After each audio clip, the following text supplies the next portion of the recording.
Good evening, folks. It is finals time. This is Between the Posts. My name is Tony Neal, and joining me tonight, magnificent, fabulous, the superlatives continue, Phil Herden. How are you, Phil? Yeah, good evening, Tony. Good evening, everyone. This is the most exciting time of the season. Every game has consequence. Teams are moving divisions. Grand finals are being booked. Premierships are being won as we head towards the Super Saturday in the Adelaide Footy League, where we will crown 5 premiers in one afternoon. It's going to be a very hectic Saturday. Really looking forward to it. Now, Phil, 3 things happen in September. Oh, yes. Bees pollinate. Oh, it's a magnificent time, spring. Obviously, the weather's up. Bees pollinate. The coaches, the roundabout is already starting to happen. Yep. And the finals are here well and truly. You get out there, the lawns are being mowed, you can smell the grass, and the ovals look magnificent. Fantastic weather. Tonight on the show, what have we got coming up, Phil? Well, we're going to have a look at Division 2 in depth. We're going to talk to someone from both the Broadview and the Sacred Heart camps. Yes. A couple of really good interviews there. And yes, I'm crushed. Plimpton out in straight sets. So you're going to talk to someone from Hope Valley. Correct. I'll chair him in on my shoulders. Ahead of the big Div 4 Grand Final, 9 News against Pembroke Old Scholars. So in the Tony Neal Bowl. Oh, geez, not still. Yeah, well, who's going to get up? We'll cover that as well, folks. Of course, we've got all the results from the weekend with one grand final already being played in Div 7. We'll cover that. The grand final interviews, as you said, and we've also got some highlights around the medal count coming up as well. So stay tuned, folks. Huge week. Huge week ahead and a fantastic show. It's going to be short and sweet tonight, but some really good dartfish data as well. I'll believe that when I see it, Tony. Can't wait. Stay tuned, folks.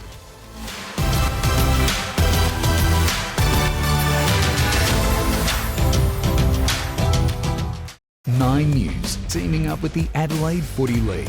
Tom Wren on the ground at your club for Thursday Night Live, strengthening communities through footy. Welcome back, folks. Well, I'm here with Matt Burgess from the Broadview Football Club. First of all, welcome, Matt.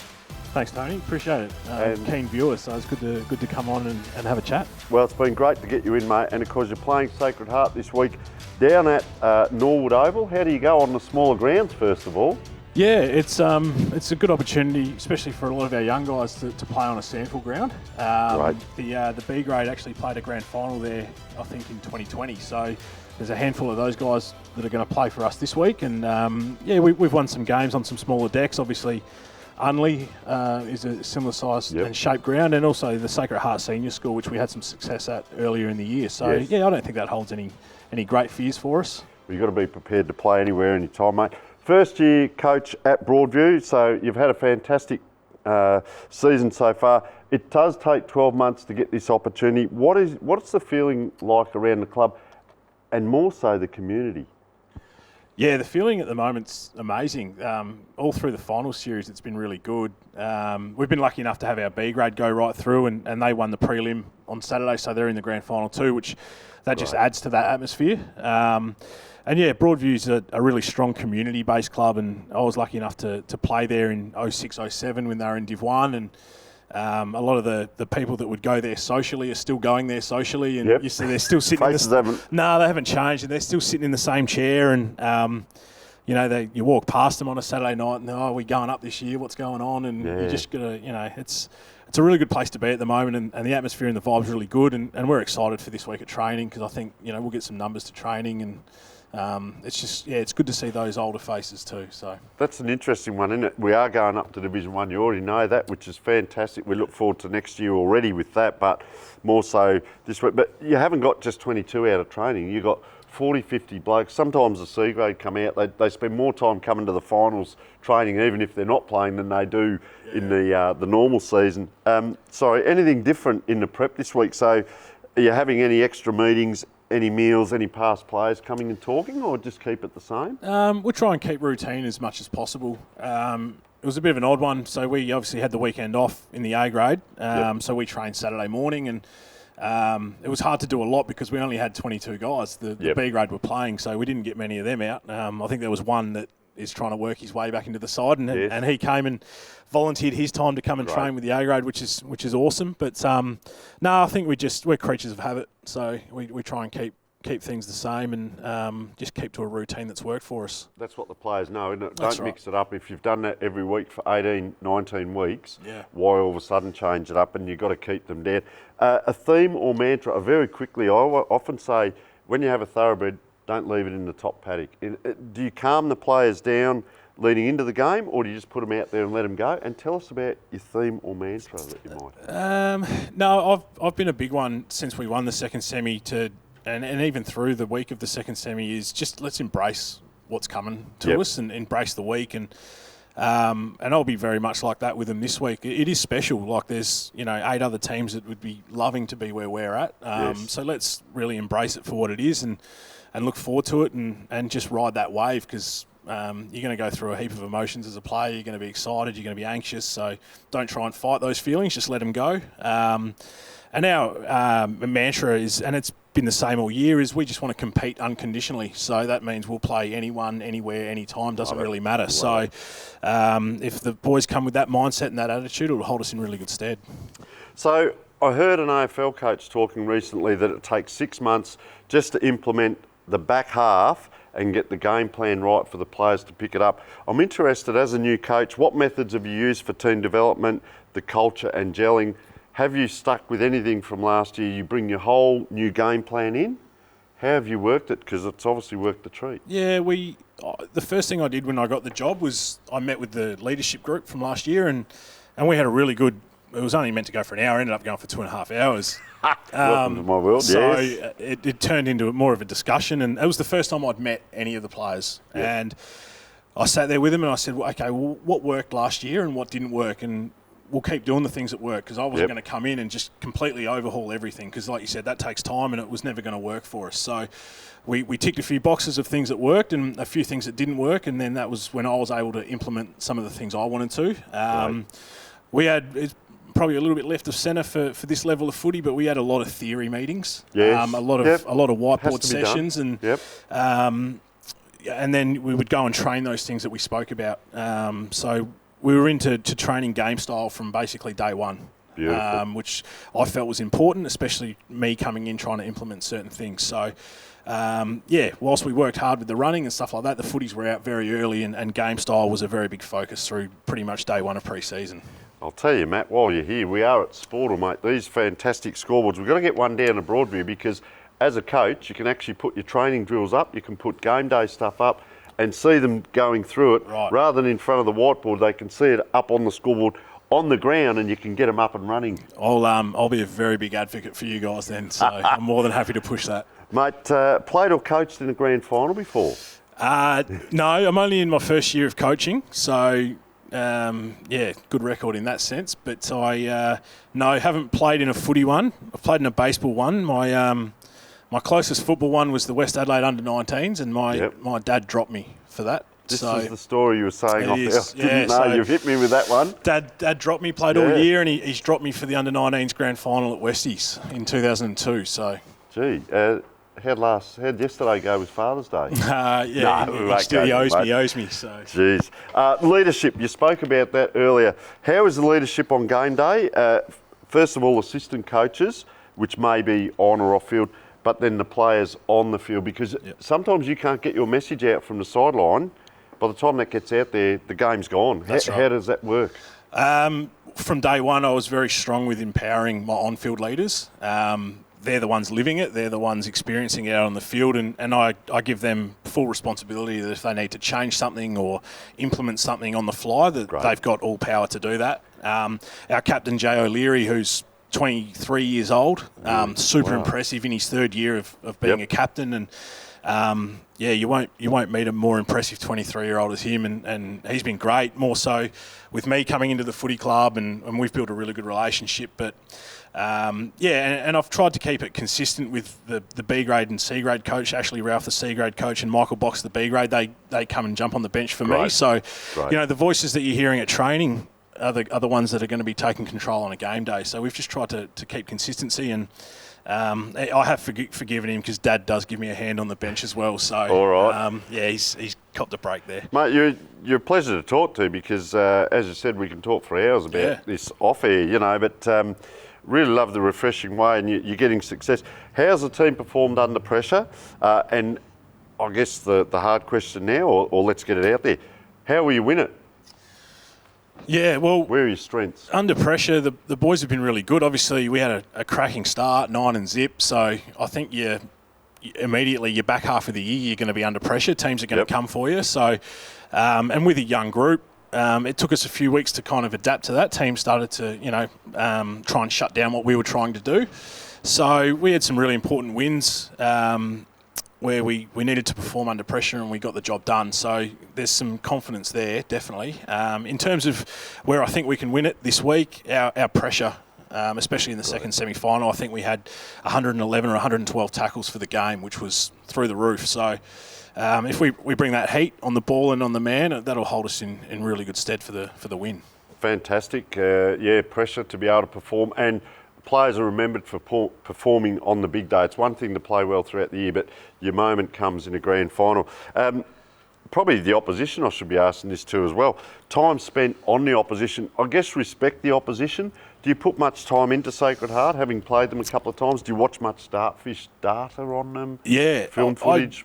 I respect every opposition that we play, and I watch our upcoming opponent probably 2 or 3 times a week. I try and watch their last couple of games, and Sacred Heart's an interesting one. This will be the 4th time we've played them. Obviously, we played them a couple of weeks ago, and we've got enormous respect for them as a footy club and as a playing group. Obviously, we've got them twice, and they've got us once throughout the season. So, it makes going to school on them a little bit easier that we've played them a fair bit. And I was at the game on Saturday where they beat North Haven. So, that doesn't change. I'll still go and watch some tape during the week. There's always something that you're going to pick up. I watch every opposition and make sure that our players are aware of their strengths and some of their better players, and anything I can do to make our players better prepared, I'll do that.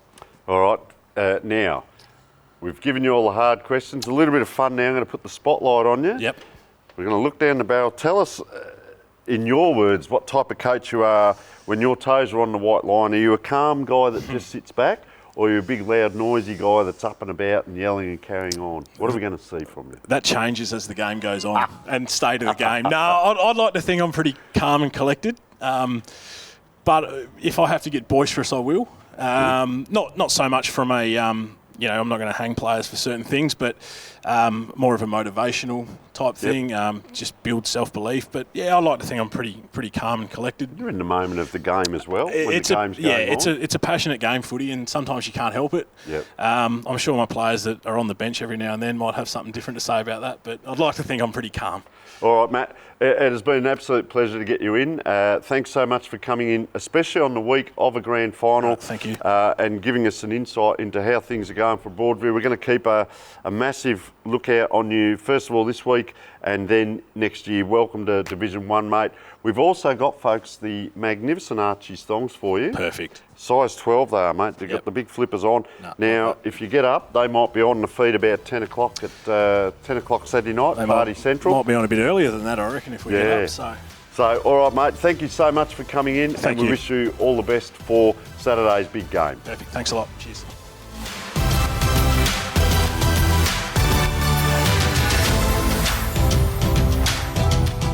G'day guys, the Simon Black Academy is all about education and sport. Our partner in education is Torrens University, where our students either do a 1-year diploma course or a 3-year Bachelor of Business.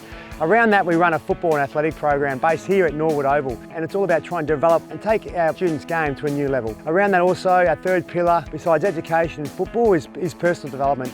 If you want to get involved, check out our website, which is simonblack.com.au.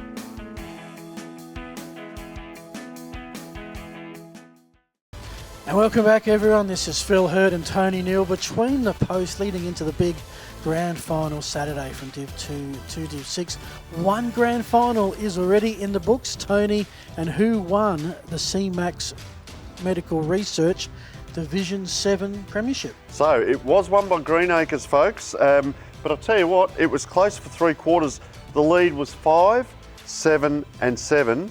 Greenacres then kicked 5 goals to 2 in the last quarter to win by 26 points. Thomas Tucano kicked 6 goals for Greenacres. Also, Rowan Miguel kicked 5 for Adelaide Lutheran. Both teams are through to Division 6 next year.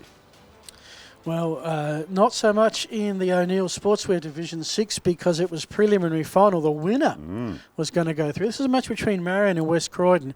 Marion had won all 3 encounters coming into this one. So, of course, it was West Croydon that emerged victorious, 12-10-82 to 10-17-77. And Marion, well, look, not to give disrespect to West Croydon, but Marion had 2 goals 11 to half-time and kicked themselves out of the contest. By that stage, West Croydon had an 18-point lead. Marion pegged them back, but just by not enough. A couple of key players, Llewellyn Malera was dominating in the contested ball. He kicked a goal. Captain Luke Francis, who I've known from way back, he was very busy in the middle for West Croydon. Now, that's the great news for West Croydon. I hope they celebrated hard, because they've made it back straight into Division 5 after getting demoted last year. This week, they face Trinity Old Scholars at Campbelltown. Yep. That's going to be the biggest ask of any grand final this Saturday, because Trinity have been the most dominating team, won every match this year by an average of 85 points. West Croydon, good luck to you.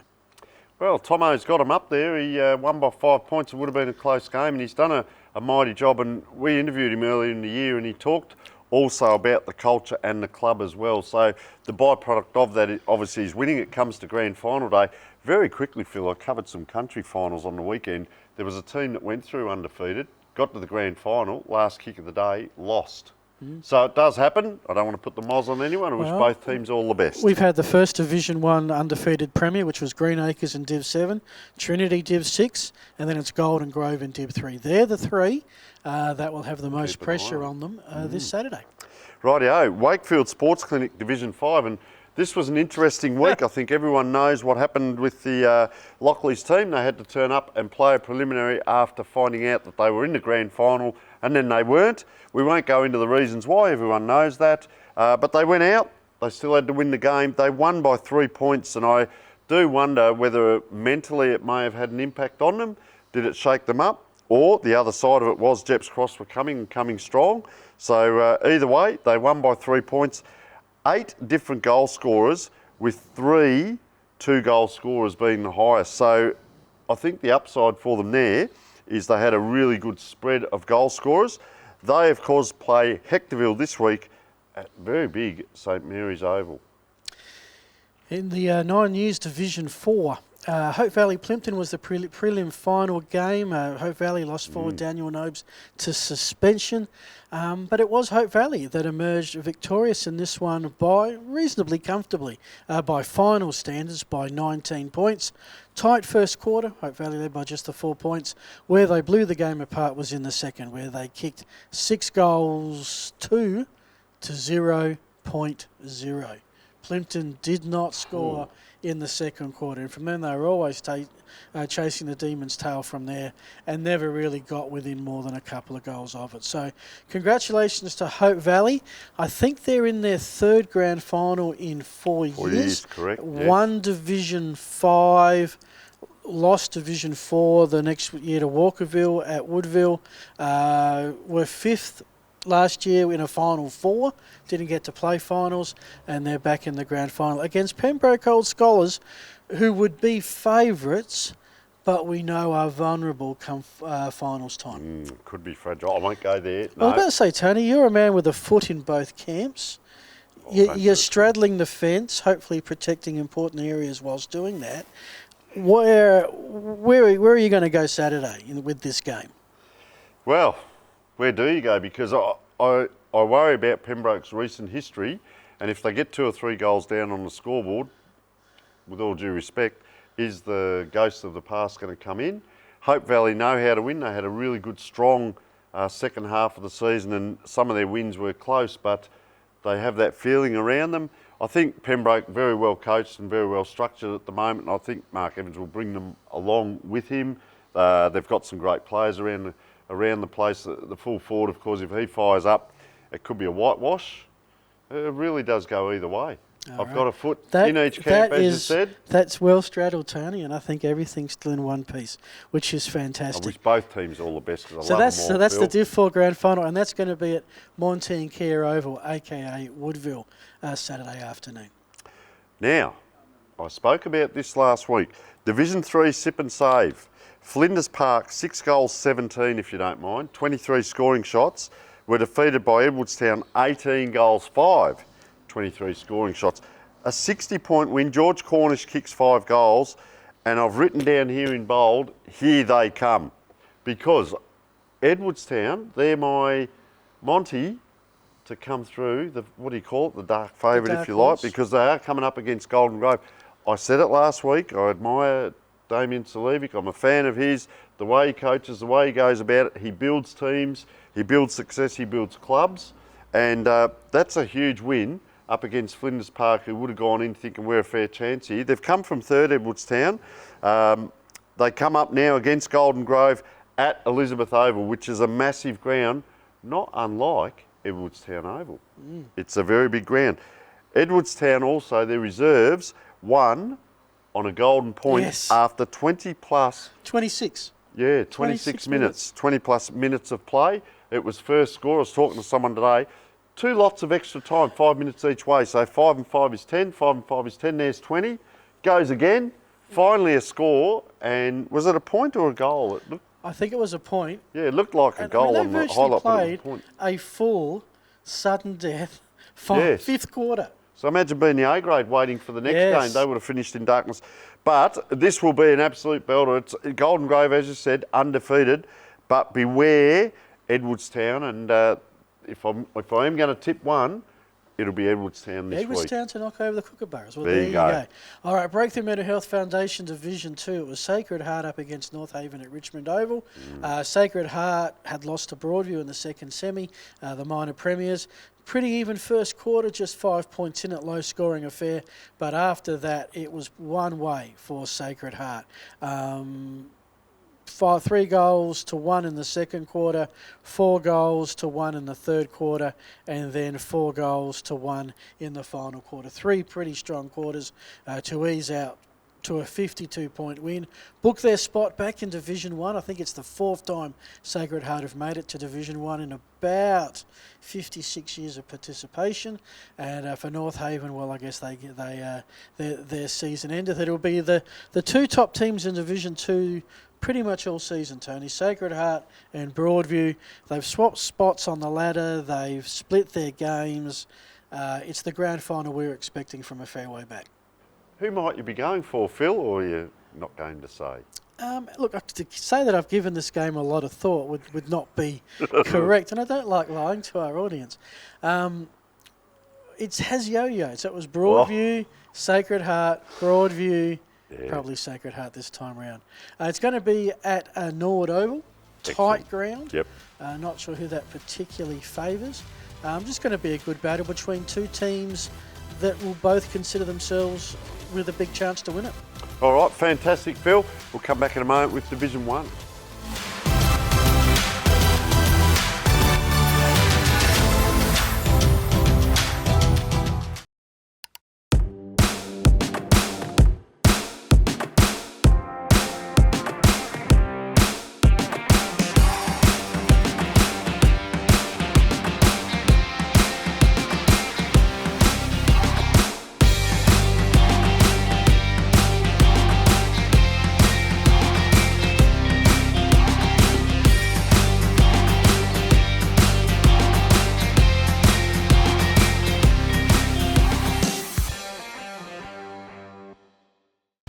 Well, folks, it is an absolute pleasure to welcome in Matt Min, the Division 4 assistant playing coach down at Hope Valley. First of all, welcome, Matt.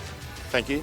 Mate, sensational year. You're in the grand final. You're playing, of course, Pembroke down at Woodville Oval. I've coached at both, actually, and you're about to go into Division 3. 28 years ago, mate, I was sitting in that seat, although I wasn't a playing assistant coach.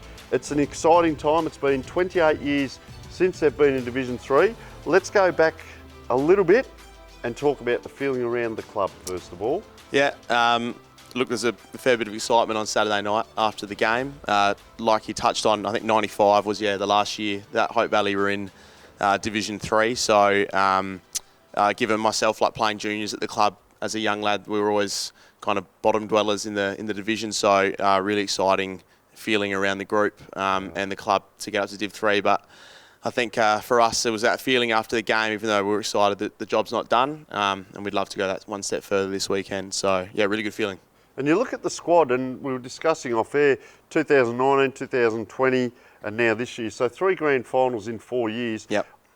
You always keep a close eye on clubs that you've been involved with, and I reckon just Hope Valley was so strong this year. Some of the wins, and you see the stuff on Facebook. Everyone posts on Facebook, we know, but the feeling around the club seemed to be very tight. You could see they were on a journey.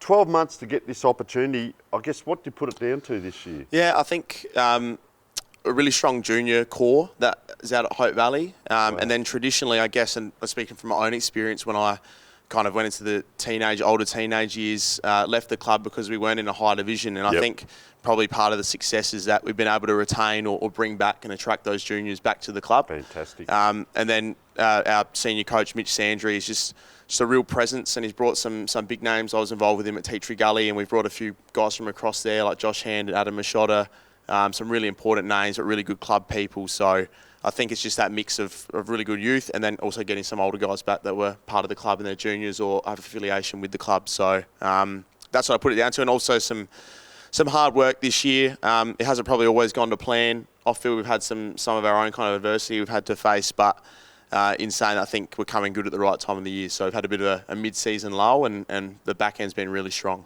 Fantastic. And it's interesting, we talk about Hope Valley. When I got up there, didn't know much about the club.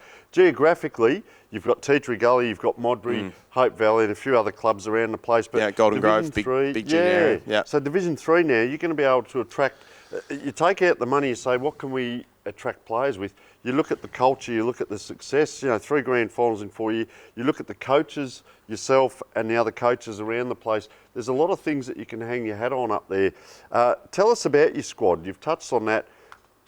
Let's talk about the young, the mid-career, and I don't say the old blokes, I say the experienced guys. Yeah. It sounds like you've got a really good blend through there. Yeah, I think probably when you look at, we've got a really good young group from that, probably like 18 to 22 to 23 years old. And then there's a few guys like myself in that kind of 28 to 32 bracket. Yep. We're probably missing a few in that 22 to 26, really. Let's say that prime. There's a bit of a separation, which I'd put down to the inconsistency that we had mid-year, just given that we have a fairly young kind of squad.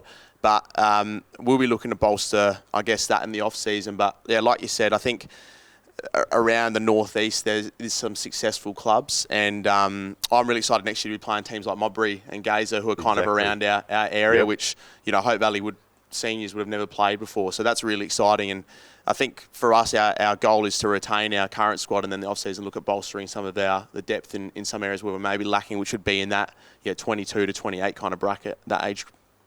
And the other bit there, touching on that, because geographically, I look at Peter Hunt is still the reserves coach, I believe, B grade. Is it Tyson and Sean are both playing in the A grade? I noticed the other week, and I hope they both play this week. Yeah, they will be. Great family, great young guys. But they're Hope Valley through and through. And those two young lads, since they've been knee-high to a grasshopper, have come through. They played away for a while, they've come through. But you get this group of players around those guys as well that have been together 4 or 5 years. And I talk about, you come up against old scholars, and I've seen the old scholars culture. A lot of those kids come through school together. I think it's very evenly matched. Yeah. Because it's a really homegrown local club there. Correct. And it's funny, I think even older guys like, not older guys like yourself, but people, your age, people that I talk to, old footy players, it seems like everyone has some kind of affiliation with Hope Valley, whether they'd played there, whether they know someone that played there. So it's just one of those clubs where everyone knows someone that's been involved with Hope Valley, which is really nice. And I guess now being in Div 3, we're hoping that translates to more players wanting attracted to the club and being part of our success in the future. And it tends to be, you come up there, you're a Valley person for life. You don't stay 1 year, you stay for years and years and years. Tell us about challenge and enjoying the challenge. How are the players embracing it? Yeah, I think really positively. And the beauty of having a young group is they don't sit and dwell on things for too long. There's a lot of courage and a lot of just risk taking as well in our game style. Encourage it. Yeah. And one of the things that we talk about is the Hope Valley brand, and I know each club would have their own brand, but I guess for us is really that manic pressure and that intense game. And if I speak about on the weekend, we played Plimpton, who we played 3 times in 5 weeks. And 2 weeks ago, we got rolled by them down at Plimpton. Wow. And in a 2-week turnaround, it's 10-goal turnaround almost. So just the fact that guys were able to just shake off that last result, come out there and focus on our own game and bring that manic pressure, which a lot of teams play a high possession kind of game, work the short 45s. But I think when you play that real high pressure, when it comes off, it's very difficult to work through. Yep, get it in the forward line, kick a goal. That's what it's all about. Don't play around with it. And just watch out. Something might be thrown at you because our magnificent Phil's in tonight, and he's an ex-Plimpton guy. So there you go. Could be anything coming, a bit flat. Coming across at you, mate. Coaches, I'm interested in this. Yourself and Mitch Sandry are both playing. Yep. Mitch being the senior coach or the assistant coach. How does that work?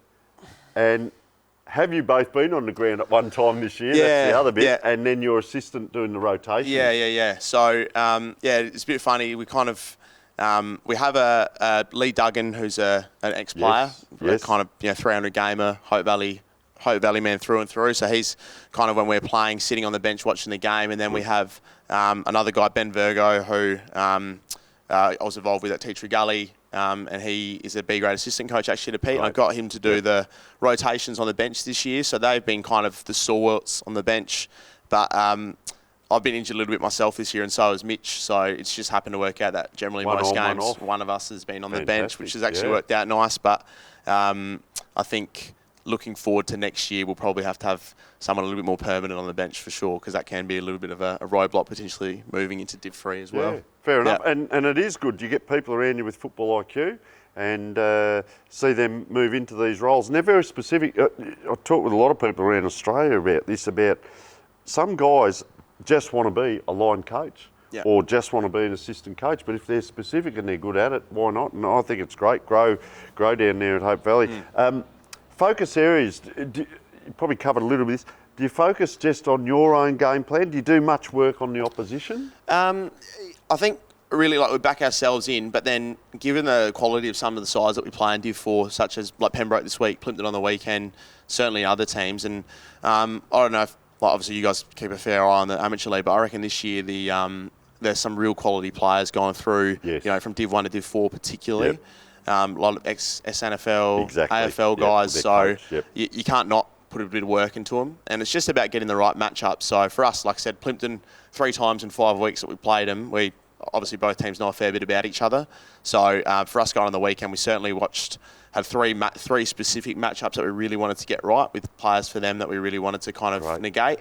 And this week for Pembroke will be no different, as already the cogs are kind of turning. Guys have already been told who they're playing on. So it's certainly the majority is looking at us, but there's certainly an aspect where we need to identify their players that are the key for them. 80-20, 70-30, you don't put too much into the opposition, but be aware of it, respect it. Yep. On-field leaders, so obviously yourself, Mitch when he's out there, a couple other guys, do you have one forward, one mid, one back, or you just have a couple of pockets of these are our guys, part of our leadership? Probably touched on it a little bit. So Adam Machota down back kind of takes a role and takes control of the backs. I generally take control of the forwards, and then Josh Schilling, who's our captain out there, he takes control of the mid. So particularly with Mitch being injured, that's kind of how the 3 lines work. Right. We've also got guys, like I said, Josh Hand out there, who's got a lot of Div 1 experience, and he'd probably say himself that coaching isn't his strong point, but certainly this year I've seen a massive increase in the leadership he provides on field and working with younger guys. So that's been fantastic. But Josh Schilling in particular, the skipper, he's done a heap of work this year with even things like running trainings and stuff like that. So really good for his development and leadership too. That's good to spread it out, isn't it? Yeah. Probably between Mitch, Josh and I, we run the different trainings each week. Yep. So it's good to have that kind of shared or distributed leadership there. It keeps the players mentally fresh. It's not the same voice and the same drill. Mate, time to put the grill on you. Yeah. We have no tomorrow. We have no next week. Where can you win it? Or where will you win it is the positive. Yeah, I think, we're just a high-pressure team, but we're also a high-scoring team. So we can score quickly. So I think when we build up momentum, we're very difficult to stop. So I think like on the weekend, particularly in the first half, we really put the score on the board against Plimpton and really kind of shut the game down in that first half, and were able to sustain it for most of the game. So for us, I think it's definitely, I mean, most games won in the midfield, but for us, one in the midfield, the scoring pressure, and then being able to stop their keys. I think that's the three big things for us. And you both start the same, but if you get the ascendancy, the self-belief comes in and the players go, well, that's right. Away That's we right. go. Yeah, so that's, I mean, I suppose you can call it front runners, but I think teams that are able to hold the lead when they're in front, there's something about that as well. So Now, Matt Min on game day. We'll have a bit of fun now. Any superstitions pre-game or Saturday morning, Friday night? I think I try to follow the same routine. One of the things I talk about with the boys is change nothing, nothing changes. So I guess in one way, if you're not playing well, you need to change something, otherwise it's going to be the same result every week. But if you are playing well, then you might as well keep it the same, because the repetition means that you're doing something right. So for me, I just like to keep everything the same kind of meal Friday night, same kind of routine Saturday morning. But probably one of the things I like to do is like to run out last onto the field. I guess that's not a superstition, but something I like doing. That's right. Run out Saturday. That's right. I like to come out at the end, so it's something I like doing. Great. But yeah, that's about it. No, well, you don't overdo it mentally. That's the good bit. Matt, it's been a pleasure to get you in, mate. Very refreshing to hear how an assistant coach goes about his role. You guys are in a grand final. It's sensational. Now you just got to get out there and win it. That's right. No, a pleasure to get you in. Thank you so much. In the week of a grand final. Once again, we are sponsored by Archie's. Magnificent pair of thongs there for you, mate. They'll be on about 5:30 Saturday night. You'll get them on and be cruising around in them. And hopefully it's a win. Mate, we wish you all the best. Coach well, and hopefully for a successful outcome. Thank you so much. Thank you very much.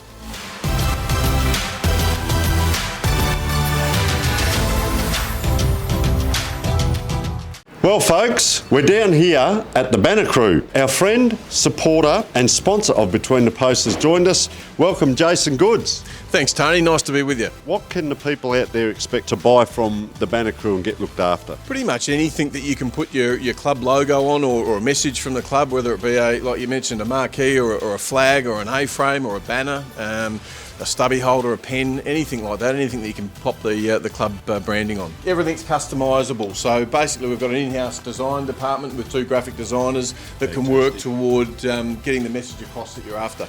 We're down here at 318 to 326 St Vincent Street, Port Adelaide. Jason, thank you so much for your support. Welcome back, everyone, Between the Posts with Phil Herden and Tony. Now, one of the biggest matches, I mean, there's big matches all over this weekend, but the Breakthrough Mental Health Foundation Division 2 Grand Final is probably one of the biggest. 2 powerhouse teams we're going to see in Division 1 next year. But right now they've got a premiership to fight for. Broadview and Sacred Heart Old Collegians, and SHOC's head coach Stephen Kay joins the show. Stephen, thank you for taking time out to join us. Thanks, Phil. Thanks for having me. Welcome to Grand Final week. How are the nerves? Yeah, well, obviously early days at the moment, but it's exciting to be back there as a club and as a playing group as well. I think everyone's just really excited for the week, so great to be there. How big a game was last Saturday with a spot in Division 1 at stake? It's funny because I think of all the motivators for Saturday, that really wasn't one we spoke a lot about.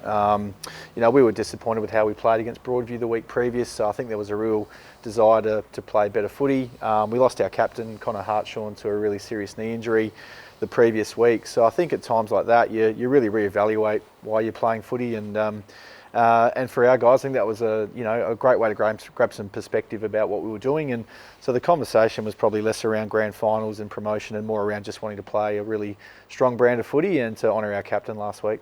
I mean, after a tight first quarter, you pretty much dominated the last 3, ended up with, I think, the biggest margin of victory across all the A-grade prelim finals. Were you happy? I'd assume you'd be pretty happy with how the team responded to last week. Yeah, very happy. And we've got a huge regard for North Haven. The previous couple of contests against them this year have been really tough games, both out there and at home when they beat us. So we knew we were going to get in for a really tough game of footy. And it's funny, the margin, you never really felt that comfortable on the day. So, North Haven are a really strong contested team, really like to play fast. And so we had our work cut out to be really good defensively, I thought, on the weekend. But I think from the week previous, it was just really good for the players' confidence to play a little better. So, yeah. Now, if you as head coach, this would be your second grand final coming up? Second grand final, yeah. How much easier is it second time rounds? What are you going to do different this week than what you did a couple of years ago? Yeah, look, I don't know. I guess experience is always good in big games. I think that gives you a certain element of, I guess you know what to expect about the day a little bit. So we'll try to share that with our players as much as we can. We've got a good blend of experience and youth in our team. So hopefully we'll be able to lean on those guys who've been there before and experienced the big occasion. And but also for the guys whose first time it is, you just want them to really enjoy the occasion, enjoy the moment, and really for them, they've earned the opportunity to be there. So we want to support them and really just be someone to walk with them, I guess, on Saturdays. So yeah. Most grand finals this weekend to me have a favourite and an underdog. This one I'm really not so sure. Sacred Heart, the minor premiers, Broadview's beaten you twice. How do you want to be positioned? Do you think you're favourites? Do you think you're underdogs? Oh, look, I mean, you don't think about it at all? Well, I think both teams have earned the right to be there, so I think both teams could confidently really claim to deserve to be in the grand final. In terms of underdogs and that sort of stuff, we're happy to take an underdog tag in after the second semi. Broadview were outstanding in that game of footy, so we certainly respect their brand and how they play. But I think you've just got two really strong sides who are going to go at it on Saturday, and two sides who probably like to play reasonably similar in a number of ways too. So I think it should be a good game of footy, and we're just, we're looking forward to being there and giving it our best shot. It's going to be live streamed, filming footy about 2 o'clock, I think, with a 2:30 first bounce. So chance for a lot of people to watch this game live who may not have seen Sacred Heart much before. Mm-hmm. Who do you think are a couple of key players that are going to have a big game for you to take that flag Saturday night? Oh, look, it'll be cliched, but it'll take 22 contributions for us to get it done on Saturday, especially against a team like Broadview. But, I guess, we've really enjoyed adding a couple of new players to our group this year. Seb Kerrish has been a wonderful lad for our group across half-back, and he's certainly a player who our supporters love going along to watch. Really smooth mover, a good ball user. Clayton Simons had an outstanding season on a wing in his first year for SHOCs as well. So these are young guys who just joined the club who I think can be the future and carry us forward, but already are really high-performing senior players for us too. I guess in terms of profile, Alex Carlotto will be a guy who a lot of people recognise from SNFL, and hopefully he has a really strong game on the weekend too, and our supporters enjoy watching him go around too. He'd be probably really excited this week because South Adelaide have never made a grand final in God knows how long, and let alone a premiership, and he'll get a chance to be in that on Saturday. What's the one thing you're going to have to change from 2 weeks ago to reverse the result? Yeah, not be 5 goals down after 10 minutes would help. Starting well. So they really came important. Out at the start. Absolutely. Yeah, I think they'll probably, to be fair, the better team across the day. Really, we got it going a little bit late, but they were very impressive. So look, we're under no illusions about what we'll need to produce on Saturday. But I think just in big games, you really can't afford to let teams get a roll on like that. So our ability to stay in the contest when they've got a bit of momentum, I think, will be pretty crucial. But the easiest way to do that is to have the footy in your hands and playing it on our terms. So big job to do, but we're looking forward to the challenge as well. Often hear out there work-life balance. In footy, it's coach work-life balance. Yep. How are you going to cope with this week with your day job and all the extra things that come along with the grand final? Yeah, well, I think I cast a mind back. We were there 2 years ago. And I think that I'm a school teacher by trade, so that fell in. And where do you teach? I teach at Sacred Heart. No avoiding the colours this week. And it's great. There's a lot of excitement around the college as well about the old collegians this year. And our under 17.5s will go into a grand final on Sunday too. So there's a lot of buzz around the place about it, which is good. I think the previous grand final I was involved in fell during school holidays. So there was a lot of time to kind of sit around and think about the game and take phone calls. And whereas this week will be a very normal week, I think. And that's good for me. I can, the week probably just get on with things as normally as we can, and prepare well for Saturday. So lucky with the I guess the luxury of being at work will take my mind off things a little bit. Just a chance to switch off a little bit. If not from Sacred Heart as such. And win, lose or draw, what's the plan post-game for the club? So we have our post-game presentations back at the Bay Motel Hotel, who are our senior sponsor, our major sponsor, beg your pardon, on the Broadway at Glenelg. So post-game function back there, and all Sacred Heart folk who'd like to come and join us would be most welcome to come and get around the celebrations. Hopefully it's a night of celebrating a premiership, but we'll be there to celebrate the year regardless. So, yeah. And I know almost all of your focus is on Saturday, but in the back of your mind, if you're thinking, hey, we're a Div 1 club next year. Yeah, look, I mean, I think it's something we aspire to. And we've watched good clubs go up in recent years, and Iggy's most recently a club that I've got a great deal of respect for as well. And I think at our club we made a real strong decision over the last couple of years that that's where we want to establish ourselves as a sustainably competitive and respected Division 1 club. And so really we're on that journey still at the moment, but obviously getting there is the first step. We want to consolidate that next year and be really competitive and strong in Division 1.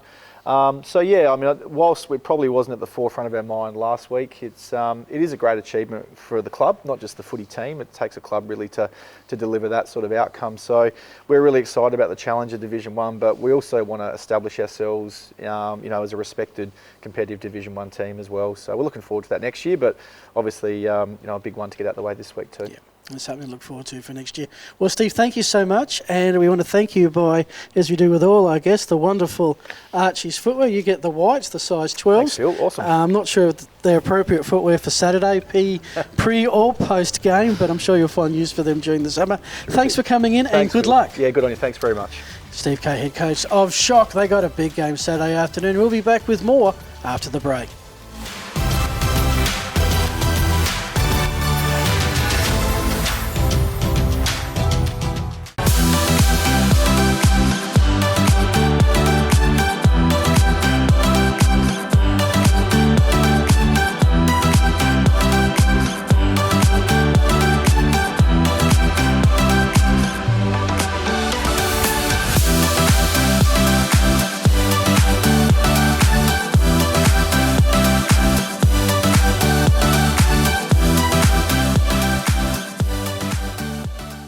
Well, it's time to look at our BuddyBet Division 1, Phil, and of course Glenunga Prince Alfred. Poor old Glenunga this time around. Geez, I'll tell you what, they fought their hearts out this season. 4 points in it. Glenunga wins 3 quarters, then PAC come out and kick 5 goals to 2. The third quarter wins the game. One is, how strong are Prince Alfred? They've been coming the second part of the season. And Glenunga, what an absolutely mighty effort they've done in Division 1. They can hold their heads up very high, Phil. I'm not sure that scarf's really been a good luck symbol. Most times we've brought it out. They've lost the next week. But look, the Rams, if you think about what the expectations would have been at the start of the season, with the knowledge that, as a rule, half of the teams that come up a division are relegated the same year. Exactly right. So, number one goal is survive. They did that easy. Number 2 was make the finals, and then they actually finished top 3, which was fantastic. And they lost to the defending premiers, who have been on one of the hot streaks, having defeated them 2 weeks ago. So, correct. Are the Rams fans disappointed? They got within a goal of the prelim? Absolutely. Can they take a lot out of this year? Absolutely. For sure.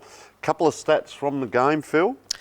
Mine, I was just noting that the stars stood up. Craig Pitt with 5 clearances, Jolly 4. So that was more than any other player for Glenunga.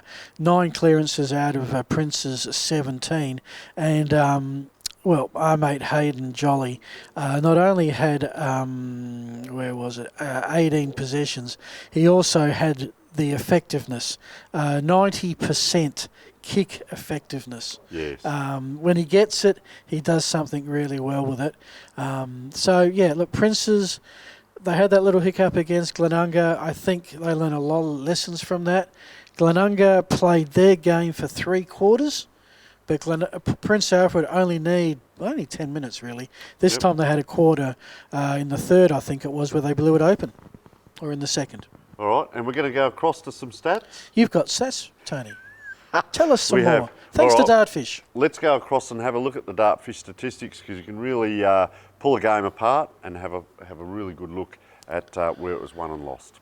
Okay, so it's time to have a look at the game in depth, and thanks to Dartfish we can chop up all the vision and we can start look at some of the statistics. And this is a magnificent tool that a lot of the coaches have been using throughout the year. We get to the finals and it's so important, and we see Glenunga, we know, won 3 quarters of 4, but couldn't win the game. Interesting, first of all, the disposals were the same, 268 each. Effective, 111 to 130, so a little bit better by Prince Alfred. Ineffective, 157 to 138. So burning the ball has cost Glenunga dearly, which we'll come to later. We also see the inside 50s we come down 39 to Glenunga, but 50 to Prince Alfred. So 11 times more inside 50. And I've talked about this previously about you might have to coaches say, get the ball inside the 50 and we'll win it from there. It's one thing to get it inside 50, but you've got to score. So they've had 23 scoring shots to 14. So they've got it in and finished, which is so important. The other bit was interesting. As a coach, I always used to look at the turnovers from no pressure and turnovers with pressure. Why are we burning the ball so easily when we don't need to? And we come across and we first of all look at the unforced turnovers. Glenunga 42 and Prince's 29. So the pressure there, it's not so much physical pressure. It can be mental, or it can also be skill. So you maybe not hydrated enough at the time, you haven't prepared correctly, or a little bit of mental pressure. It's a big game and you start to burn the ball when you actually don't need to, because it's something that you've trained since you're this high. So pressure can be intrinsic and can be brought on by yourself, and as we can see, quite costly. Forced turnovers though, ironically, 32 to Glenunga, but 43 to Prince Alfred. So a forced turnover is that pressure. So you've cut down time and space. It could be verbal pressure, it could be physical pressure, and it also could be, as we said, between the ears as well. But a forced turnover normally comes from when there's a lot of traffic and you've had to quickly get that ball on. The other one, the marks, you can see here 39 to Glenunga and 59 to Prince Alfred. So does that tell us that they're chipping the ball around? Well, let's have a look. 7 contested versus 17 contested. So maybe not. Maybe they're up to the charge of Glenunga. We've all talked about how big they were through the season. But to win your contested marks, a really important point for the players out there. Uncontested 32 to 42. So yes, they are 10 higher by Prince Alfred. As we said, disposals were the same. So if you look at the uncontested, 10 more possessions. So maybe there was a little bit more of that chipping and moving it around. Leading into the preliminary final, does a coach come back and look at these? I would suggest get hold of Dartfish, get hold of all this information and start doing your homework, because you can build a profile on the team that you're playing up against, because you've got 50-50 possession, but you can see some other things if you start to dig deeper into your statistics as such. So what we'll do, we'll actually go across and have a little bit of a look at some of the better players for Prince Alfred right now. So a couple of statistics on the winning team, Prince Alfred. So of course, the better players as they put up on Play HQ. So let's see whether that's accurate or not. The first one's number 3, Mackenzie Slee, and we can go across and we see he's had 14 tackles. I'll let you look at, 14 possessions, disposal efficiency at 50%. So when that chart comes up, you can go right through that and you can pick at the pieces. So Mackenzie was the one that was printed up as first best. The other one was Lachlan McNamara, very consistent number 12, and we come across and we see he's had 16 disposals, running at 38%. So not a real high percentage, but obviously got a lot of the ball. The other one, though, we come down to Will Delwood. So number 16, he comes across and he's running at 40%. But the big thing with Will Delwood was if you go right across the page, you can see the spoils. He's had 11 spoils. So the big centre half-backs turned it on and really had a good day out there and back. And you can see that that's rewarded in the better players. And that's really good to see. I often talk about, you see the guy who kicks the goal, but remember where it comes from. And I'd say a lot of those turnovers down back from Will Delwood, very well done. Of course, the two players, we go on and on and on about them, but Jack Trengove and also Hayden Jolly there. If we look at Jack Trengove this week, we come down and we go across and we see that he has had 14 tackles this week. He also had 13 last week. So 27 tackles in 2 weeks is a fairly high amount. Sometimes we talk about how do you stop Prince Alfred, where you stop Trengove getting the ball, but you look at that and you say, hang on a minute, this bloke's got a work rate second to none. So I don't think there'd be too many around the league that would be doing that kind of work. Remember, that's against Glenunga, who a lot of people rated as the big bullocky guys. So there's courage personified there. The other one, Hayden Jolly, down. We come down and have a look at Hayden Jolly, number 27. We go across, he's had 16 possessions, but he's running at 63%, which is a fairly high margin for disposal efficiency. So there's a little bit of analysis. As we said, we can break this down through Dartfish. We can get player by player, start to look at teams. We picked on the team that won today, and you can see why these players have been in their better players and what perhaps the people in around the club are looking at when they're picking their best players. Righto, second game was Port District versus Goodwood Saints. Of course it was a broadcast game, but boy, it'd be Port District. So let's go through 29 points at quarter time, 39 at half time, 55 at three-quarter time, and 65. So they've won 4 quarters. Comprehensive win, 7 goals to 1 first half, 7 goals to 3 second half, and in bold letters, complete. They had 9 different goal scorers. You were there, Phil. Take us through the day. One of my favourite American commentators, Chris Berman, has a saying, and he says, that's why they play the game. This was supposed to be the 2 top teams, and we expected an epic encounter, and you probably were giving a little bit of a nod to Goodwood Saints based on their finals experience, because Port District really didn't have much from recent seasons. But from the very first couple of minutes, Port District were on. Their attack on the football was ferocious. They backed themselves. Their work rate was outstanding. Every time Goodwood Saints got possession, they only kept it for 1 or 2 possessions. Their inside 50 count in the first quarter was about 3, and I reckon it was inside Goodwood Saints forward 50 for about 25 seconds the entire quarter. And of course Goodwood got donuts for that quarter. Port District threw away. I had questions about Port District coming in because okay, they had a wonderful season, great defence. How will it stand up in finals? Well, it went up to a next level. Great. Goodwood Saints, I've seen them a lot. Most disappointing effort of the season. I'm not telling Saints fans anything they don't already know. But hey, you get a chance to regroup, take on a very tough competitor in Prince Alfred, win that, you get another crack. And I'm pretty sure they're going to do better second time round. Well, Phil, this time last year we were talking about Port District down near that relegation zone at some points of the season. They were quite low, weren't having a great year. Yes, they changed their coach this year. They've brought in some players. You do need to recruit and recruit strongly, but recruit for need, not just by name.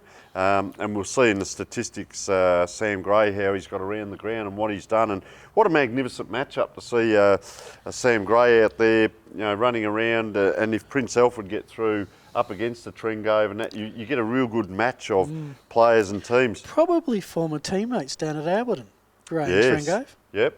And I think, as one of the coaches alluded to today, we see the sample players come through. You get local players. I know the captain, Davidson, of course, had a really good game as well, going by the statistics who we had in last week. They've got a really good blend through there. Let's have a look at the Dartfish statistics once again, pull the game apart and see where it was won and lost for Port District over Goodwood Saints. So when we have a look at the Port District versus Goodwood Saints, a very big win to Port Districts, of course, and we'll come to this in a moment, but Cooper Gaffney and Sam Gray had 50 touches between the 2 players. But for Goodwood, Lou Whitelock and Scott Blessing in a losing team had 41 touches between the 2. But if we come across and we look, the disposals, the handballs and the marks were all led by Port District, so you'd expect that in such a big win. The frees were interesting because Port District got 8 and Goodwood got 17. So interesting there from the umpires. The inside 50s, well, there was 49 to Port District and 34 to Goodwood Saints, so 15 the difference there. So they pretty much led through most of the statistics on the day. Possession is 51 to 49. The clearances, this is the other interesting thing by getting these statistics, tells us that the rucks for Goodwood Saints are very good because 28 to 37. So there's an ex-AFL coach that talks about it's not who wins the tap, it's what happens next. So did Goodwood get on top all around the ground with the clearances and then couldn't convert? So you see the turnovers were forced were 18 and unforced were 40. So they get the ball out of the pack, there's someone on them, maybe not touching them physically, and then they burn the ball. So it's interesting to see that their clearances, that may well hold them in good stead coming into the preliminary final this week if they can get that right, get their clearances, and then get that ball down the ground and finish off as well. So well done to Port District. They're on their way to a grand final. Some interesting statistics. We'll go across and have a look at some individual players now. So one of the other analyses we're able to do through Dartfish is look at player information, and this is great through the finals to be able to highlight this Division 1. What a fantastic level of football it is. And we see ex-AFL player Sam Gray's come back, number 5. We go across and he's had 25 possessions, running at 52%, and Cooper Gaffney, number 25, come across and he also has had 25 possessions, running at 60%. So 2 players with 50 possessions between them. So if you were looking at this as an opposition coach, you'd say, okay, how do we nullify those 2 players? But you go on and we look at number 10, Trent Heffernan, and we go across and he, of course, has had 22 possessions. We go to Zach Hawkins, number 2. We go across, he's had 21 possessions. And we go to Tom Corcoran, number 20. Tom Corcoran is number 15. He's had 20 possessions, and they're all above the 50% with their possessions. So very high amount of players getting over 20 possessions. You can't tag them all. Do you rely on your own game plan, or do you try and nullify them? For me, I'd be trying our game plan against their game plan. The other one to look out for, we come down to number 18, of course, Dale Pearce. You go across, he's had 9 kicks at 67%. You think, oh, well, that's not too damaging. Out of those 9 kicks, he's kicked 4 goals, 3, and he's had 6 hit-outs. So a day out, fantastic game by that man. But you can see also the spread through all the players having a great day out, and that's going to give them a great run leading into the grand final. Righto, Phil. Goodwood Prince Alfred this week at Richmond Oval. Gee. Put you on the spot there. Where do you go? Well, I've just been sorting out in my head how Sacred Heart and Broadview are going to work out. I think this one is a similar calibre. Saw Prince Alfred go to Goodwood about 4 weeks ago and win the game. Richmond is a big oval compared with Goodwood for sure, and probably compared with Park 9, I would suspect as well. Well, look, I'm leaning towards Princes. Are you really? I'm leaning towards Princes. Just on the initial gut feel that their second half has been slightly better than Goodwood Saints, but this is maybe a 52-48, 51-49 percentage kind of game. If they get through, if they get through, will they win it? No, look, I'll back Port Districts. And Port Districts, I saw them beat Prince Alfred at Park 9 midway through the season. Obviously very different teams now, but I like the way that they were able to shut Prince Alfred down. And even though Prince Alfred got their noses in front, Port District didn't drop their heads, came right back and kicked a late winner. So whoever makes it, I'm going to back Port Districts. Well, whatever that's worth, of course, it's just my opinion. But I think we've got 3 teams that are very capable of winning the premiership.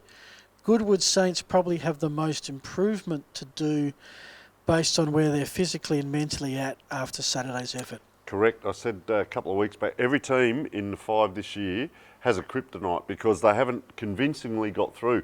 All 5 teams have had the ups and downs of the season. Princes have come. They weren't that convincing, I would have said, against Saints last week. It wasn't a huge win. It was enough, though. Yeah. You guys covered it.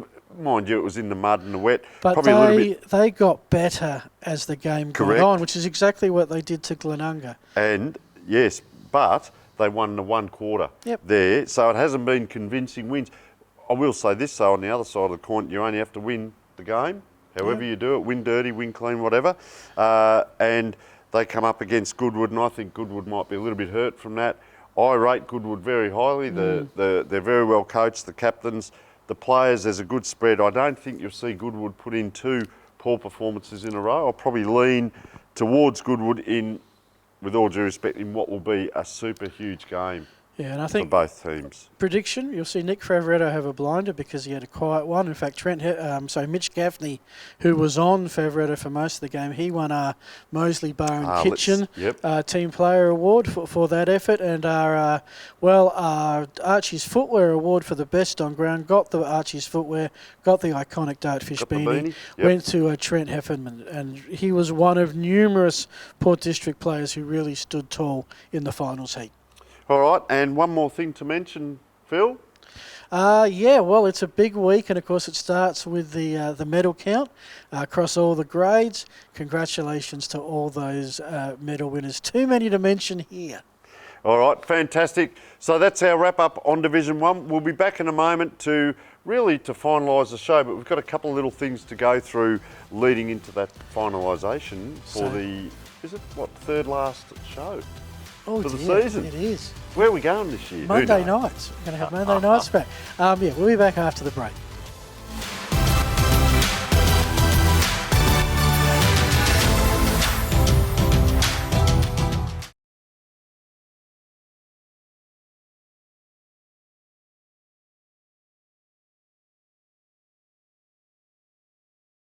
G'day folks, as you know we're well and truly deep into finals territory. Divisions 2 through to Division 6 get to play their grand final this week. Division 1, well, they're going to have to wait another week.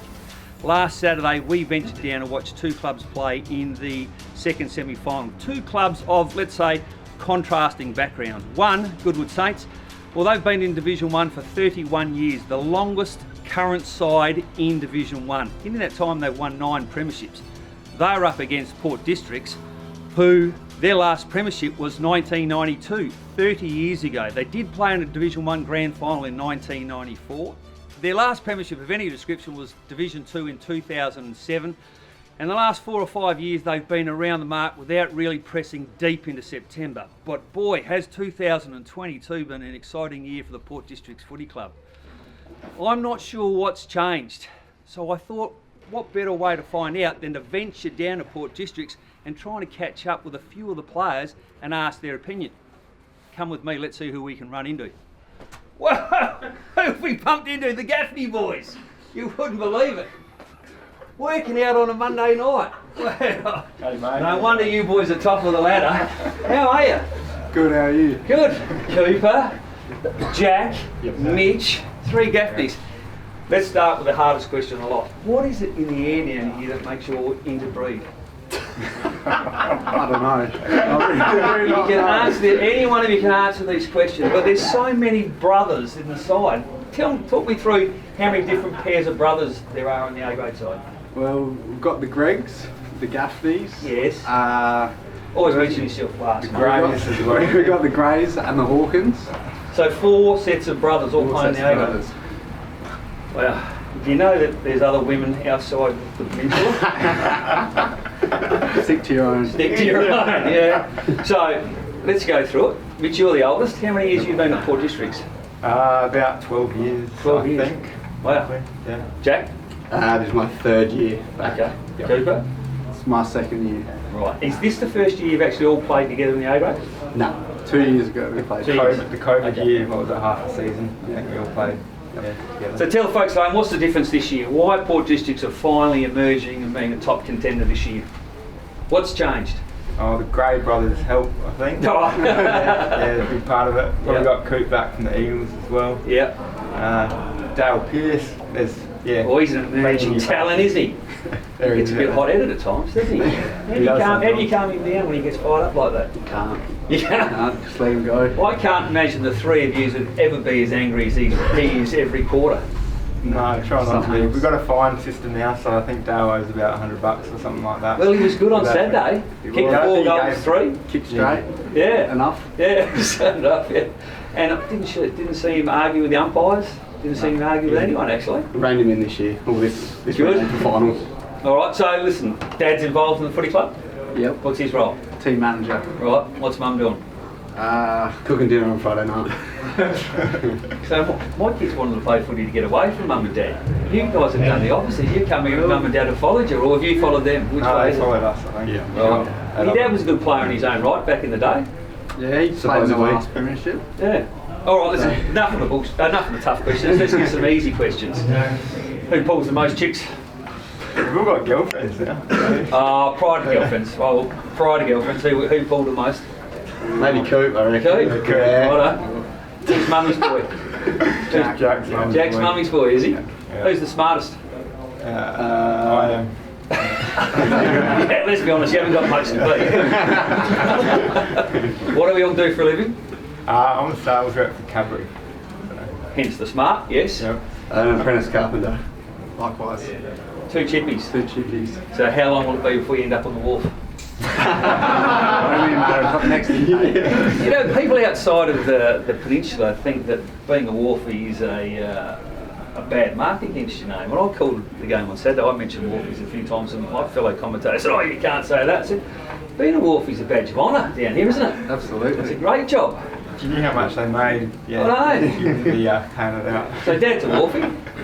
Yeah, surely he's going to get you in there at some stage. Yeah, well, I hope so. Good gig. Good gig. All right, tell us about Saturday. Now, I got to call the game, and I can honestly tell you, hand on heart, that's the best footy I've seen from any side this year. The first quarter and a half was sensational. The speed of the ball movement and the pressure on the opposition was sensational. How did it feel playing the game? You could feel it in the rooms before the game that everyone was pretty switched on, and I think, yeah, once that first siren went, we all sort of, did what we did. Everyone played their role. And did it surprise you how easily you were going against them? Must have. We didn't have the greatest game against Iggy's a couple of weeks before, so I think just our pressure was just the best all year, and we just, it's good. So how is it your brother plays as a tag on the weekend and you get tagged? How does that work? Does he give you a few hints on what you should do to shake a tag? Oh, not really. I can see what you were on the weekend. You were ignoring your bloke. Poor old Benny Holzbauer didn't know what to do. He didn't know where to go, but what a job on a bloke who polls particularly well in the middle. Your job on Saturday on Nick Favretto was fantastic. Yes. Who do we think we're going to play in the grand final, boys? hard to say. Yeah. Don't want to say it. Do you have a preference? No. Everyone always says no, but that's crap. Just between us. I suppose given what happened on the weekend, maybe pretty safe. But no, they're a good side. I don't think they've been coming. They've beaten us this year before, so can't take them lightly. And your game against Prince Alfred at Prince Alfred probably 6 weeks ago, that was a terrific game, wasn't it? The last, just got over. You kicked the goal in the last second, I reckon. Yeah, so that's a good memory as well, isn't it? B grade in the grand final. Or B grade in the prelim. Season, the prelim. Both playing this week, so you'll all get along, I guess, and have a look at the Bs and the Cs and then hang around for the As. Is it compulsory? Has the coach made it compulsory to go along Saturday? I think most people will be there regardless. Yep. See who we have to verse. And this week's training program, do we train on Saturday or we just go and get drunk Friday night and have a sleep in? And Saturday again, trained 2 Saturdays ago, we'll train Saturday again. Right, okay. Did we have a couple of Saturday night just gone? Not too many, kept a lid on it a bit. Right, okay. Yeah. Well, folks, it's a pretty exciting time for the Port Districts Footy Club. There's no doubt about that. As I said, a few weeks ago, I said that Glenunga were going to be my team because there's a bit of a fairy story coming up from Division 2, but guess what? Glenunga lost on the weekend. So I've had to find a new side to barrack for.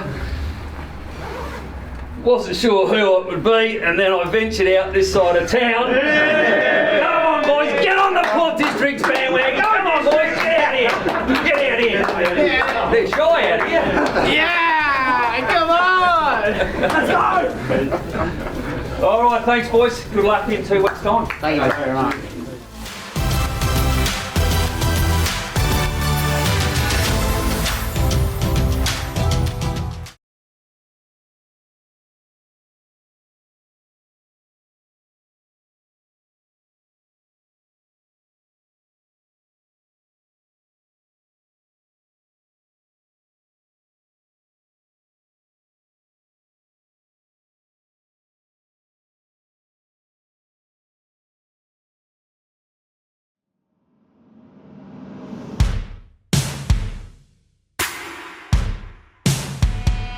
But Mahuta goes all the way. Where again, Mahuta?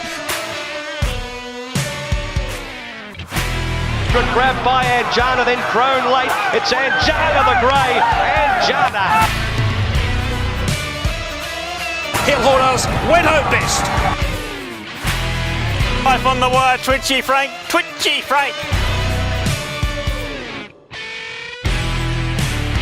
Classic legend, Wild Planet kicking back, Crone dashing through, will beat the lot of them, Crone! Larthalay's coming out, they reach the line, nearly a dead heat.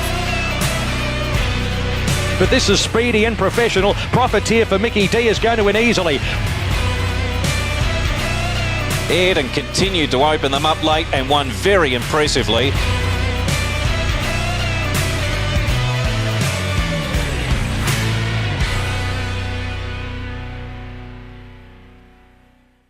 Well, it's that time of the evening, folks, where we come to the final word, and a couple of things we just want to cover off on. As we've said over the last few weeks, we've been down here. You can see the magnificent Sportal scoreboards in the background. So we were invited to a demonstration last Tuesday. It was a 2-hour demonstration. Several of us went along, and absolutely outstanding, Phil, let me say. It's a monthly demonstration that they're putting on at the moment because there's so much interest. We had guys from the Great Southern League, we were speaking with them. We had guys from up north, we had guys from the Adelaide Football League. We had people from representing soccer, cricket and other sports as well. The room was chock-a-block, and what they do is they actually take you through the scoreboard more than what we've shown in 10 minutes here. You get to play on your phone and work out how it all works, and I cannot talk up enough about these scoreboards because they are going like hotcakes. We've got them all over the place at the moment, people interested in them. So please get in contact with Sportal, find out about the scoreboards, what it can do. It's much more than 2 hours on game day. I know the clubs in the Great Southern League are putting it up all day long. They're having things come up on the scoreboard because a lot of people come to the footy ground to eat their lunch and just read the notices and so on. There's advertising for supermarkets, there's sponsorship, there's so much more you can do. That is the Sportal part.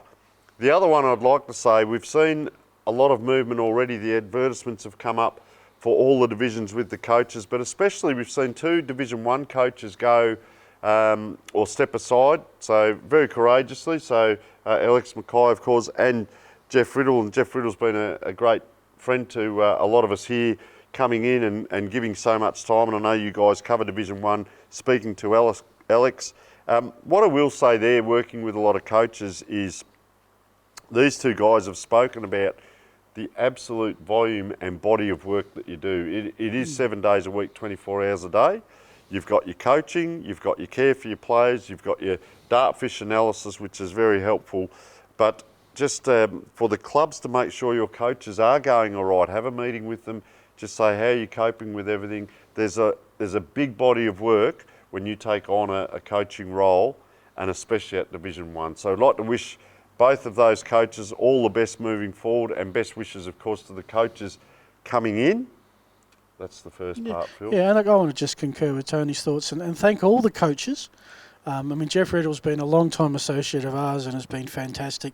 Is always happy to have a chat, whether it's with you, me, Jacko, and Lambo, and of course all the coaches that we bail up before our broadcast game. We never get a no, and we always take their time to do that.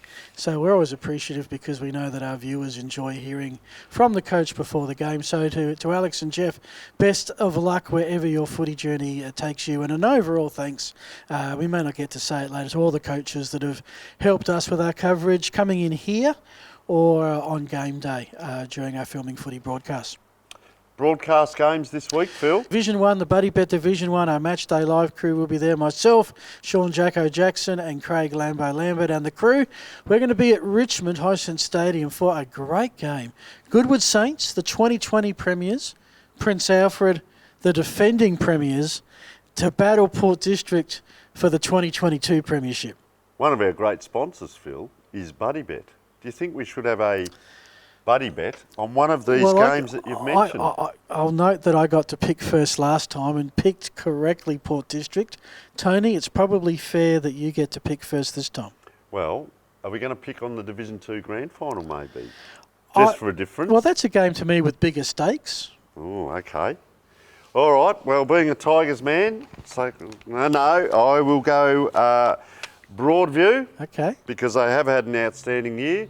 I got to interview the Broadview coach, and he's a big guy, so if I go against them, I'm in trouble, with all due respect to Steve Kay. I think I'll go Broadview. Well, if Steve Kay speaks as well to his players as he did in the interview that we did, Sacred Heart are in good hands. Also got a bit of an association, John Simons, who coaches the college team. You know, I used to work back in a Life FM Sandford days, so whilst I never got within cooey of the school as a student, I think I'm going to back Sacred Heart. Oh, all right. Well, there you have it, folks. The big buddy bet. The big buddy bet. All in fun, we though. Just have to it is a buddy bet. Yeah, and gamble responsibly. Of course, what are we gambling responsibly? Well, I've lost so far this year, mate. Fair income. I've lost donuts, thongs, a dartfish beanie. I'm not the sure. Boss will pay. No, I think there's a global shortage of dartfish beanies at the moment. How about first a shout at the post-season debrief? All right. We're in, Phil. We're in. Okay. Drink responsibly as well. Make sure it's a West End product, if nothing else. Right. Alrighty. I think on that note, we've done our broadcast games. Tony, I'll leave you with the last word. Okay, so we'd like to thank all our magnificent guests for coming in. As you can see tonight, there's a little bit less on the games, but more on the interviews. And we're going to work on that a lot more next year. We've got a lot more interviews to come around, and of course the handball target coming up. You can find us on social media. We would like to thank you for viewing, of course. Getting a bit sad as we've got a couple of shows to go, of course, but always enjoy coming in. Pleasure. It's been an absolute pleasure once again to have you in. It's been a thrill to be with Phil, and we'll see if we can get Sean back on next week. See if we can locate Jacko. Whatever shots you take throughout the season, the pre-season, the off-season, and throughout the week, may they go, Phil, straight between the posts.